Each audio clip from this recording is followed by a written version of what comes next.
Ce n'est que parce qu'une femme était pressée d'emmener sa fille à l'hôpital qu'elle a choisi de dépasser. Une femme manipulatrice a aussitôt ordonné à des gens de la rattraper, la bloquer au milieu de la route, puis a sorti une batte de baseball de la voiture, et l'a violemment frappée. Ensuite, elle a pris une bouteille entière de vin rouge, et l'a forcée à l'avaler, sans se douter qu'elle venait de s'attirer un énorme problème. On vit alors la femme sortir un pendentif spécial, et tirer un feu d'artifice comme signal. Au même moment, le plus riche homme de Échamps, ainsi que ses fils reçurent rapidement la nouvelle. La femme manipulatrice continuait encore à provoquer sans se rendre compte du danger, ignorant à quel point son arrogance actuelle se transformerait bientôt en pleurs misérables. Il s'avéra que cette femme était la fille unique du magnate.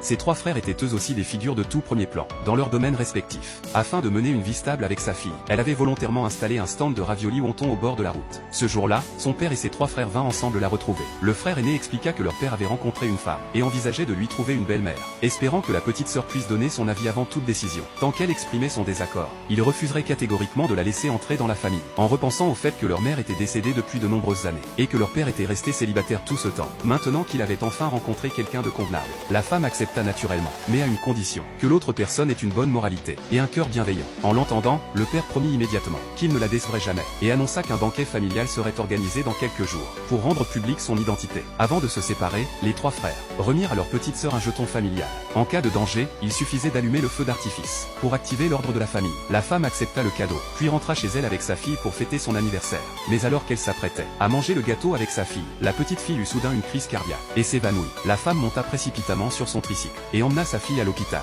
Qui aurait cru qu'en chemin, elle tomberait sur cette femme manipulatrice, brutale et déraisonnable. C'est alors que se produisit la scène du début. Afin de faire comprendre à la femme les conséquences de l'avoir provoquée, la manipulatrice brandit une barre de fer, et la frappa directement au sol, allant jusqu'à déclarer que l'écraser serait aussi simple que d'écraser une fourmi, car elle était la fiancée du plus riche homme. En entendant cela, la femme fut frappée comme par la foudre. Elle n'arrivait pas à croire que cette personne soit sa future belle-mère. Elle la réprimanda aussitôt, lui disant d'arrêter de rêver, affirmant qu'elle était elle-même la fille du magnate. Il lui suffirait de dire un mot à son père, pour qu'elle n'ait aucune chance d'entrer dans leur famille. Cependant, personne ne voulut la croire. Aux yeux de tous, comment une campagnarde roulant sur un tricycle délabré pourrait-elle être une riche héritière valant des centaines de millions? Mais à cet instant, la femme n'avait plus le temps de se soucier de ses doutes, car sa fille n'avait plus beaucoup de temps devant elle. Elle supplia donc la femme manipulatrice de lui laisser la vie sauve. Contre toute attente, celle-ci devint encore plus cruelle. Elle ordonna immédiatement à ses hommes de plaquer la femme au sol, puis lui fit avaler de force une bouteille entière de vin rouge. Ensuite, elle s'empara même des médicaments que la femme avait préparés pour son enfant, afin de sauver la vie de sa fille. La femme n'eut d'autre choix que de s'agenouiller,